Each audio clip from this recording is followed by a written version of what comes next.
So we got to ask you. We just talked about Earl. Where does Danny Garcia's career go from here? Man, Fred laughed when I said it in the house, but I'm gonna tell y'all too. I think like if they give Danny Garcia like a hometown comeback fight, I think him and Josecito Lopez would be a good fight. Josecito Lopez looked good on the card tonight. He's a pretty decent boxer. He throws a lot of punches and he's there to be hit. So the fight will be exciting. I would assume it'll probably end up in a left hook knockout for Danny Garcia. That'll build his name back up. He'll be able to do it. Oh well, damn! I don't even know if they're letting people in arenas in Philly. I just thought about that. They can just come back down to Texas. You know, strong card, small arena. Hispanic card. You know, Danny improved to me tonight. He did. Yeah, I just like I said, the first half of the fight, I feel like this camp they were really working on. He had more agility early in the fight. Like his core movement. He was a little light on his feet at times. He's usually like just plotting. Very plotting. And he like lulls people to sleep. Even I was watching the Adrian Granados fight, and a lot of people be like, "Why is watching that fight? He knocked him out." But Adrian Granados was having some successful moments against Danny Garcia, and then every time Granados got comfortable, Danny Garcia hit him with that shit. You know. This time, there was time like Earl was trying to throw that like overhand left. Danny Garcia was evading that a lot, and he was evading it and turning it pretty well. Earl finally picked up on it later on in the rounds, but Danny Garcia showed me some stuff, and like I said, a lot of people still talk about the welterweight. I'm glad I get to say this. A lot of people still talk about the welterweight division as it was what it was like 5 years ago, because some of the names are still there. But Floyd Mayweather's gone. You know, Pacquiao is what he is. Amir Khan is done. Tim Bradley's retired. Devin Alexander's washed up. Like at 2014, 2015, when Thurman and all of them was on the come up, and Earl was a prospect, and then you had Floyd floating around.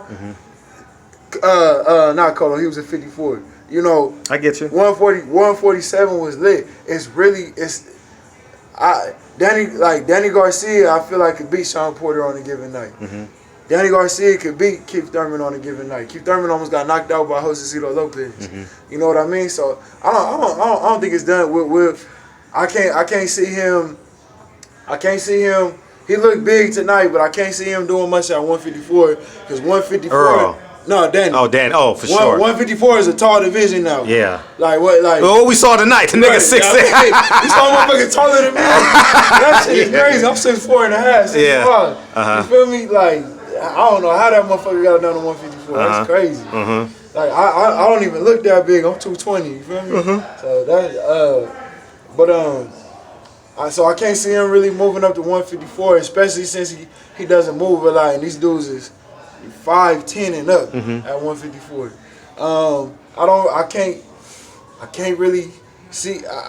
Danny Garcia is a name opponent in the game right now. Fight. He's you know, like if Terrence Garcia makes the transition, if Terrence Crawford sound like he's dying. If he makes a transition, like where is he going to heaven? if Crawford move over. You know, because a lot of people was trying to use Kell Brook as a measuring stick because that's a common opponent, but we all know Kell Brook was done in that fight. You feel me? First punch, he was out of there. So if you know, I feel like Garcia's back is against the wall. If he take the Terrence Crawford fight, Garcia did enough in this fight to show that he's at least a game opponent. He never was getting like. I don't see it. You don't see it? Nah, he can't win a fight. He's not twitchy enough. He's not. He can't win. He can't win, but as an opponent. Sure. Yeah, that's what. Everybody. Josecito Lopez is a game opponent then. Nah, but you, there. Josecito Lopez will put up a good fight, but you don't. He getting stopped. Like, Earl. I mean, Fred sound confident right now, but when Earl was getting caught with some of them shots, my nigga was screaming just like me. It was a couple times. It was a couple body shots in here. Earl with that had Earl. You know, so and we seen Terrence look vulnerable against Mean Machine. We seen him look vulnerable. Even you know, Kell Brook lumped his eye up. So you know, with a jab. with the jab. So I see Terrence Crawford winning the fight clearly, but Danny Garcia is mentally tough. He got an iron jaw. He's not going to get knocked out. He's durable. He got the heart. You seen him trying to knock out Earl in the last 10 seconds, and so he has something to leave you excited. I think any of us that were watching the fight tonight knew Earl would win, but we were nervous about the accident, and we knew that Danny Garcia could catch him. You know, so is Danny a journeyman? So what, in your opinion, what's higher, journeyman or gatekeeper? I think they're the same. I think he's a high level gatekeeper. Like I don't even think he's high level because he's 0-3 against the fights that. That's what I'm saying though. But name wise, he's high level, but I don't think competitiveness. What I'm saying is he's the person. Like I told you this about Sean Porter. Like I'm high on Jaron Ennis, but I don't know what he just won the Jaron Ennis sweepstakes. Right, Danny Garcia. That's what I'm saying. Like and they both from Philly. Both from Philly. Yeah, Barclay. Throw it in Barclay. Yeah, You good? both or from Spectrum. Philly. I don't know if it's called the Spectrum anymore now, but Wells Fargo Arena or some shit like that. It's not Barclay no more? No, I'm talking about Philadelphia. Oh, where the Sixers Philly. play. It's Okay. Wells Fargo Arena or something like that.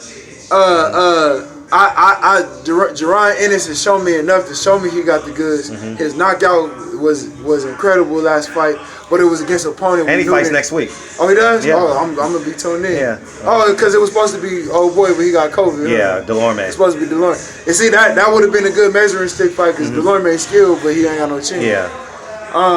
Jamal James just jumped up tonight too. I didn't catch it. He beat Delorme. Jamal James. Oh, Jamal James beat Delorme? Yeah, tonight? in August. Oh, okay, got So he kind of just jumped into like the top 6 of the welterweight division. So that's what I can see Danny fighting one of them, and it's like if Danny Garcia beats them, then you just beat a high level prospect. Right. So that gives you a little life, right, to maybe go get another fight. And then if Jaron Ennis beats them in a similar level fashion, and then the other 3 people beat Danny Garcia, then that lets you know that Jaron Ennis. That gives you another great opponent for Earl Spence. Right. So I think he's on that level. But when I hear journeyman, I think of like Josecito Lopez. Yeah. Oh no, he's above that. He's above that. He's above that because he can still sell tickets. Josecito don't really sell tickets like that. But you know, it was all in all. I appreciate you coming out, man. Yeah, for sure, that's love. Sure. Thank you. I appreciate you. So man, shout out, hey man. Y'all tell Fred to stay on my boy Terrence Crawford here, man. And I just let Kenny Porter set the fight up. I'll be there in front row. Fred need that. I used to train with Fred. You looking a little out of shape and slow in your movements, man. Get focused. I got a lot of questions about the way your son dressed. Sean Porter, your fit was horrible tonight. I don't know what you was thinking. You feel me? Shout out to everybody. Y'all stop hating on my boy Teofimo Lopez. You feel me? Y'all keep hating on me. I don't give a shit.